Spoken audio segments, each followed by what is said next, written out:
Patrick Mahomes is officially sitting out NFL Week 18 against the Chargers with the Chiefs locked into the number 3 slot. We're going to talk about that and Blaine Gabbert, who will take his spot, along with some injury news, as there's some pretty important names that was listed on today's injury report. We'll tell you all about it and who exactly you could think will play this upcoming Sunday, given the Chiefs really don't have anything to play for. They're locked in number 3 moving forward. Let's start, though, with Patrick Mahomes. As I mentioned here, he is sitting out, and I think this already was a little expected. I know some people thought he would play at least a little bit, but now Andy Reid has officially said that he will sit out the Week 18 matchup versus the Chargers.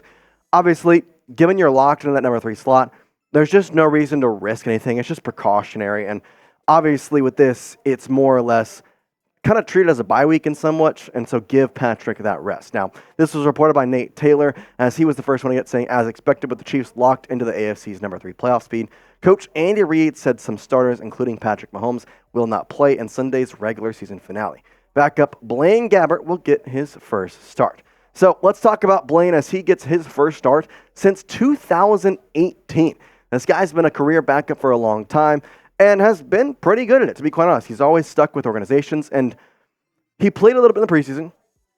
It was not really that impressive. He played a little bit in the Bears game in that blowout with the Chiefs facing Chicago. Didn't play too well as well. But now he gets a chance to control the team for the entirety. And I'm going to tell you what, his press conference he took today, he was pumped up. He was excited, and I like to see that from my starting quarterback coming into Week 18. Now, Gabbert's career stats are, I'm going to say, less than impressive, but still, for a career backup, this is not bad. Obviously, completion percentage isn't great. Close to 10,000 yards, 51 touchdowns, and 49 interceptions. So the touchdown to interception ratio closer to 1-to-1 more than I'd like it, which is something to watch for. But again, if you lose this game, it's really not that big a deal. You don't move up. You don't move down.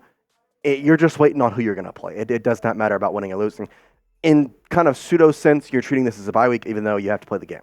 So I will say with Gabbert coming, though, wish him good luck. I want to see what he can do out there. This is the first time he's making a start since 2018, so I think he's going to need it. I mean, that is like, if you want to go by years now, we're in 2024. So if you go by that case, that's 6 years. I mean, Derrick Henry, that was his rookie year. Just to kind of put that in perspective. So there's a lot going on since then, but type BG in the comments if you want to support Blaine Gabbert, as he'll make his first start with the Chiefs here this upcoming Sunday.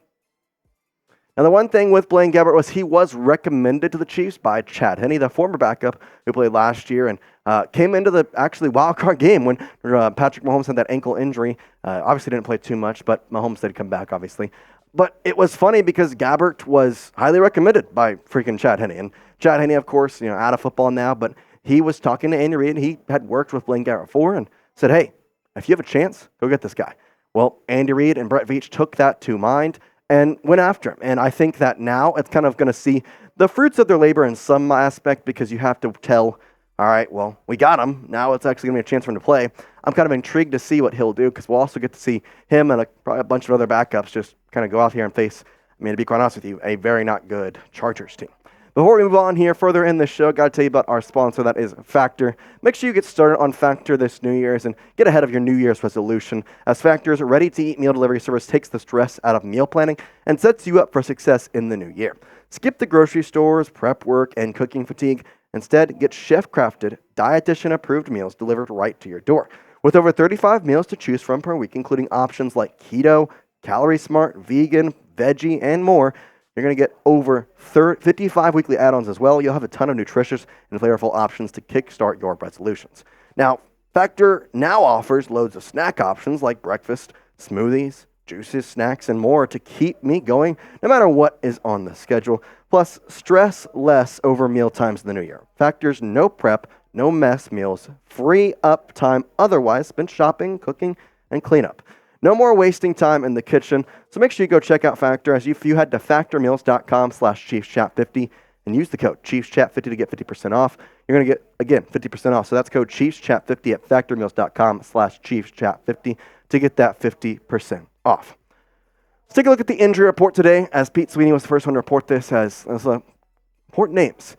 Andy Reid said that Chris Jones, groin, Isiah Pacheco quad, Rashee Rice hamstring, and L'Jarius Sneed calf will not practice Wednesday ahead of the Week 18 matchup against the Chargers, which stinks because obviously those are all important scenarios.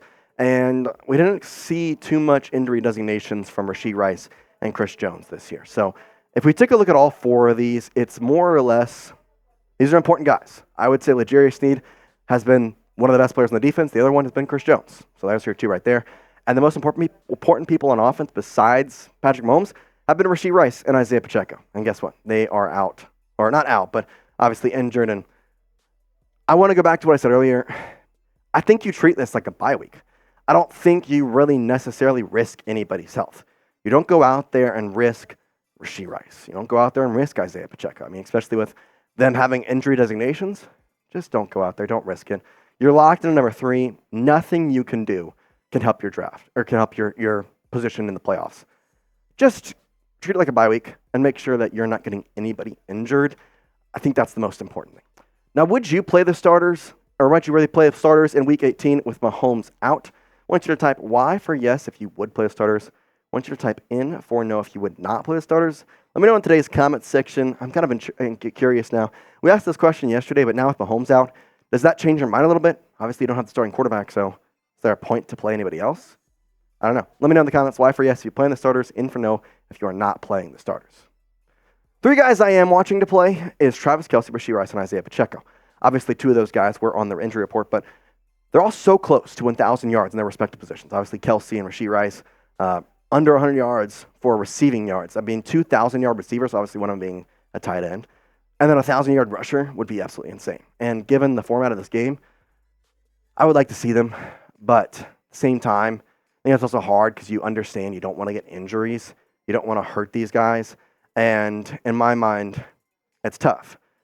The team, however, and Travis Kelce may feel a little different about this because Charles Goldman actually kind of talked about this as he interviewed Andy Reid and asked about the situation with Travis Kelce, saying, hey, what's this whole 1,000-yard situation? You going to play him? You going to not play him?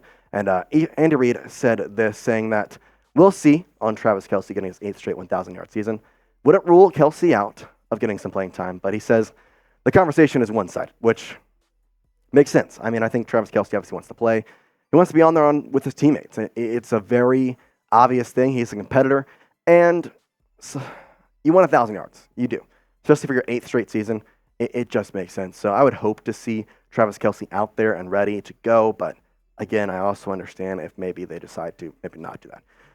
Travis Kelce is the only one who talked about this. Blaine Gabbert actually mentioned it in his conference, and he was very honest because he actually revealed something. He said, you've got to love Blaine Gabbert. Obviously, this one coming from Nate Taylor saying he thinks he gave Patrick Mahomes flu-like symptoms ahead of the Broncos rematch. He also knows the exact yardage Travis Kelce needs to have another 1,000-yard season. Here's what I'm going to say. Get Kelce the yards and pull him. There's just no reason to waste time on it. Get him out there, get the yards, call it a day. I want him to get those yards, and he deserves it. I want a 1,000-yard season. I would like to see that, but I don't know if we will. We'll have to see, though, this Sunday. There was one other thing revealed to us in this press conference, and that was Nate Taylor saying, Blaine Gabbert essentially told us that Kadarius Toney is expected to play Sunday's game against the Chargers. That's kind of nice because he missed the last 2 games with a leg/hip injury. Has it really affected the Chiefs? No, but obviously you want to see him get in there. So his yardage, his season, it hasn't been great. 6.3, lots of drops. It's been tough for Kadarius Toney. And overall, he's had a tough season. I'll be quite honest with you. Maybe he can get something going in Week 18. I don't know. We'll have to see. But I will tell you, we're going to keep you covered on what's happening, what's going on. So hit that subscribe button. We'd certainly appreciate it as we're putting out Chiefs content all season long. But for now, that's all we got. Chiefs Kingdom. Peace out.